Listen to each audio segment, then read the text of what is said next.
This episode is brought to you by FX's Love Story, John F. Kennedy Jr. and Carolyn Bessette. Join host Evan Ross Katz on the official podcast for FX's new series, Love Story, John F. Kennedy Jr. and Carolyn Bessette, and go behind the scenes with cast and special guests, featuring Sarah Pigeon, Paul Anthony Kelly, Grace Gummer, and Naomi Watts. FX's Love Story, John F. Kennedy Jr. and Carolyn Bessette, wherever you listen to podcasts. LifeLock, how can I help? The IRS said I filed my return, but I haven't. 1 in 4 tax-paying Americans has paid the price of identity fraud. What do I do? My refund, though. I'm freaking out. Don't worry, I can fix this. LifeLock fixes identity theft guaranteed and gets your money back with up to $3 million in coverage. I'm so relieved. No problem. I'll be with you every step of the way. 1 in 4 was a fraud-paying American. Not anymore. Save up to 40% your first year. Visit LifeLock.com/podcast. Terms apply. This episode is brought to you by Redfin. You're listening to a podcast, which means you're probably multitasking. Maybe even scrolling home listings on Redfin, saving homes without expecting to get them.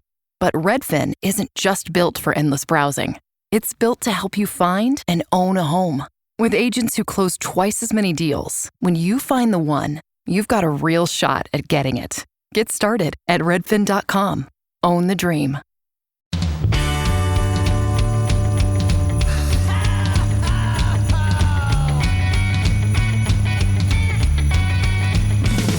Let's party each and every year on Christmas Eve, where the fun and cocktail shrimp don't seem to end. Clark and Ralphie taking turns on the TV screen, laughing, singing, yelling with all of our friends. Well, it's Christmas, and everybody's gonna spread the holiday cheer. 'Cause it's Christmas. Oh, it's the best time of the year. Let's go fake reindeer with them. Pod your cares away. Worry for another day. Pod your music away. Down at Fraggle Rock. Hey, buddy. Hey man, listen, I love the Muppets. My knowledge of Fraggle Rock pretty much begins and ends on things we've talked about here. Okay. So, like, as for those of you, you've all seen the title. We are talking about the brand new Fraggle Rock special. But I'm gonna be honest, I went into this with very little Fraggle Rock knowledge, except for the that's fair. stuff we've already talked about before. So, I've heard these different breakdowns of like Jim Henson's 3 big projects before, where they talk about, like Sesame Street is about education, right? Yep. Like it's about education. And, Muppets is very much about friendship. They always talked about how Fraggle Rock is supposed to be this representation of community and diversity amongst that community, but how sometimes that diversity can cause friction. Yeah. Because, in the world of the Fraggles, there's the Doozers who they work with, but also the Doozers build a track that the Fraggles eat to survive. But then on the like ground level are creatures that eat the Fraggles, and they have to hide from them. So it's kind of like this weird circle of life type situation. Were the ground levels the big guys? Yeah, those like Were big, they were the bigger ones ones with the that, baby. that just had a baby. Yeah. They're the ones with the baby. This is arguably, as far as one-off things go, not like episodes of shows. Yeah. This is probably my favorite piece of new content this year, which also doesn't say much because I think that this was I think 2025 will not, there was no Spirited this year. I can say that when I was looking at my memories today of when we're recording this, we are in peak season. But as I was looking at my memories today, it was the year that Spirited had come out. And I saw that, I posted something like, oh, we've gotten some heavy hitters this year. Yeah. And I'm like, I could not feel more the opposite. No, this year and last year were kind of rough. Yeah. I want to say that 22 is probably the last year of big swings and hits. Yeah. Because I feel like 22, you got Violent Night and you got 8-Bit Christmas, and that was like a pretty good like 1-2 punch. Solid. I'm kind of bummed that we haven't. I like that it hit theaters, but I would really like to sit down and watch that Silent Night, Deadly Night remake. But I feel like I'm not going to get a chance to watch it. Yeah, until it's probably not even going to come out. Maybe in October. Maybe by October we'll Hopefully. have access to it. Yeah. Did you watch the 7-minute scene that Bloody Disgusting put up? No, I'm actively avoiding any spoilers. Okay, so I will talk about it then, because it's pretty fucking great. That's what I heard. But I will say, when I hit play on this, the first Snow of Fraggle Rock, or first Snow at Fraggle Rock, this opening song fucking slaps. Pretty banger opening. It is very much a very pristine, clean Broadway style, but like a modern Broadway style. I had to look it up because I really truly thought it was possibly the team that did Spirited, Dear Evan Hansen, and The Greatest Showman, because it has that same energy of those shows. All of those qualities. And I would argue why, yes, I did enjoy this.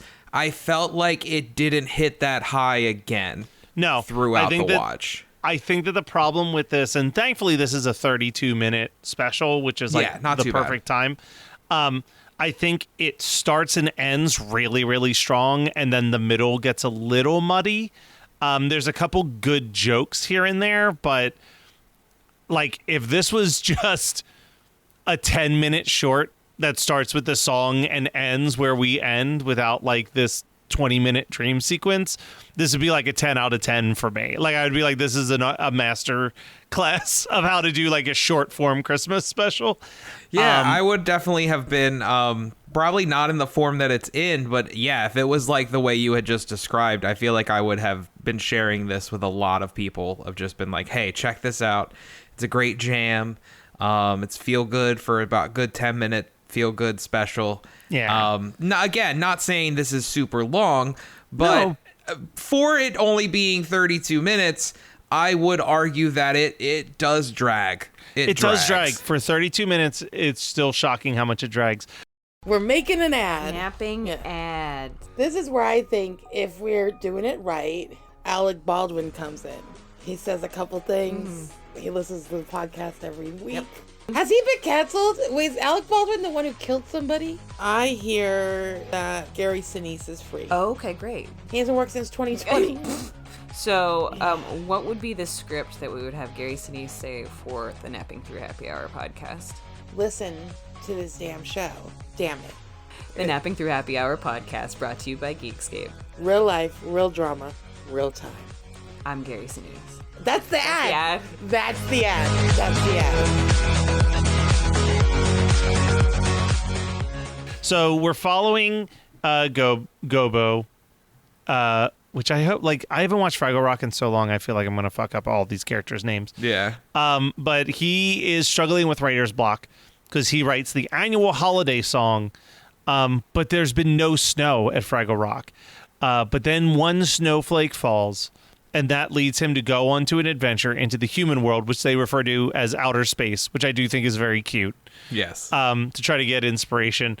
And he has to follow this map. And I did write down that at one point he discovers a goose worm, which is one of the creepiest puppets I've ever seen in my goddamn life. He was fucking killing it, though, because I love his constant bit is explaining that snow is just water. Yeah. So when they're all like losing their minds to make snow cones, he's like, dude, just go get some ice. Like, yeah. But he goes to find their uncle, who throughout the series of Fraggle Rock, they would always get these postcards from their uncle, who was like the adventurer, and he would be in the human world adventuring. Yeah. But he is a big goof. He's a big goof. Yes. And as they're walking around, he's like, stick by me and you'll be all right. And then he screams. And he's like, what? He goes, nothing. It was my eyebrow. At first, I thought it was a very huge thing from far away, but it turns out it was not. Yeah. Like, it's just so goofy. There is some good lines in here. He meets a pregnant musician, and there's some very sweet stuff there. And she's trying to write a song, and she says, well, I only have a beginning. And he says, well, a beginning's a really good place to start. And God damn it, like that's like So that cute. Jim Henson special where it's like, man, sometimes you just need to hear a sentence like that to remind yourself, like, I'm still okay. Like, Yep, 100%, 100%. We all need that, man. Just hey, that's all right that you only have a beginning. That's okay. Yeah. That is a great place to start. yeah. And she goes, you're a really deep dude. You seem like a really You're a deep really dude. He deep goes, dude. well, I live in a cave.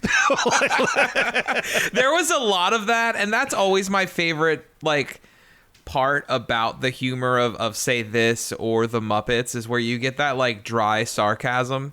Oh my Absolutely adore that. I still think the top tier of any of it is the Muppets Family Christmas Special, where Bert and Ernie, every time Doc says anything, they say, oh, that starts with the letter B. And he's like, what is going on? And they say, oh, where we're from, this is small talk. Like, that's just that is a solid A+ joke. I did love. I think one of my favorite bits. And I can't remember any of these characters' names honestly. Yeah. But when Gobo is being woken up and he's like, ooh, Yeah. and then he just pops out and he's like, "What are you doing?" He's like, "Sorry, I was just trying to. I used my low voice so I didn't startle you." Yeah, he gets woken up by Sprocket giving him kisses, the dog Yeah. that he's always ran away from. And he's Oh, like, God. oh, you're not so bad after all. Like, that made me smile. I love Sprocket. But we get to the end, and yeah, this is going to be a really short episode of Christmas 365, but that's okay, because there's a lot more that we have to say with some of the other stuff. Yeah. The message of this episode, though, hits. I think the message hits so good because he writes a song, but the Fraggles are like, well, we can't sing the song because it hasn't snowed yet. And he gives this speech about how sometimes remembering your past holidays is great, but you can't hold every Christmas to the same standard of your past Christmases. And I was like, that should hit. yeah, I was like, this is the type of message I need reminding every single year as I look back at like photos and memories and be like, oh man, why is this Christmas not hitting the same way as past ones? I think I even texted you and was like, you are going to love the message. You are going to love and possibly need the message of this Fraggle Rock episode. And I 100% did. There has been just a lot of moments this year where I'm just thinking like, why am I not, like, what's going on with me? Why am I not feeling the way that I usually feel this time of year? And it's right. It's 100%. Like, you can't always live in that past feeling. Like, you kind of just have to go with the way that you're feeling right now and just celebrate that spirit, like the way that you have, even if it's a tiny bit, if it's a little bit, you still put it out there. And yeah, I'm for it. And it is hard to not constantly look back and think about, oh, I just felt like those Christmases were so special. And yeah, but in the moment you were enjoying it, but now you're looking back at it with nostalgia glasses, and that's going to make it 10 times better. Yeah. And that's okay, but you're also living your experiences now, and that's okay as well. There was there's a podcast this year that I've really loved called Hyperfixed. And one of the episodes was about nostalgia, and they had a guy who was like an expert in nostalgia, and he said something that I think is really important, which is nostalgia for the past helps give you a guideline to hope of the future. And I was like, ooh, I like that. Because it is that stuff. He goes, it's that music and those movies from your past help remind you who you were and who you want it to be, and helps keep those things in focus. And when you like don't have that nostalgia, you're very much trapped in the present without things to look forward to. Yeah. And I was like, ooh, like that scratched a part of my brain that I was not prepared to have scratched, but not complaining about it. It's also it's important to also know that it's okay to move forward as well. Yeah. Oh, do not live in the past. Yeah, Living in the no. past is a terrible idea. It really is. It really is. And I feel like, so it's funny you bring up like that podcast. Patrick H. Williams has been doing. He's a YouTuber, and he's been doing a series on legacy sequels. Yeah. And how where we've gotten in Hollywood where we are just living off nostalgia. Yeah. And not even nostalgia from decades ago, but like nostalgia for like the Avengers movies. Like we're just living off of this nostalgia, and we're almost scared to move forward. So it is a balance that you need to have for sure. But I do like that, using your nostalgia as a guide for the future. I like that a lot. Yeah. I also, nostalgia can be really negative too. Yeah. You know what I mean? I think of something that both you and I have taken a huge step away from, but wrestling. Yeah. Nostalgia for wrestling can make it impossible for you to just sit back and enjoy watching a wrestling match sometimes. Yes. And very much so. You know, that's a whole other. It's why I'm kind of thankful I didn't grow up watching the Golden Era, because now if I'm just like having people over to watch the Rumble or Mania, there's not like 40 years of memories stacked on it. It's like hey, that was a cool ending, and then I just like move on. Yeah, you're not the people screaming. Yeah. Well, you know what, Dylan? Doing this podcast with you makes me nostalgic every single day. So Merry Christmas, buddy. Oh, Merry Christmas. Whoa, now we won't stop till the big ball drops on New Year's.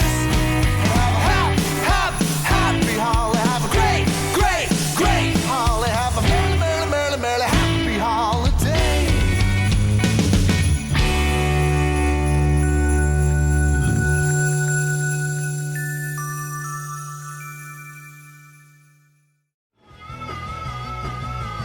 You're listening to the Geekscape Network.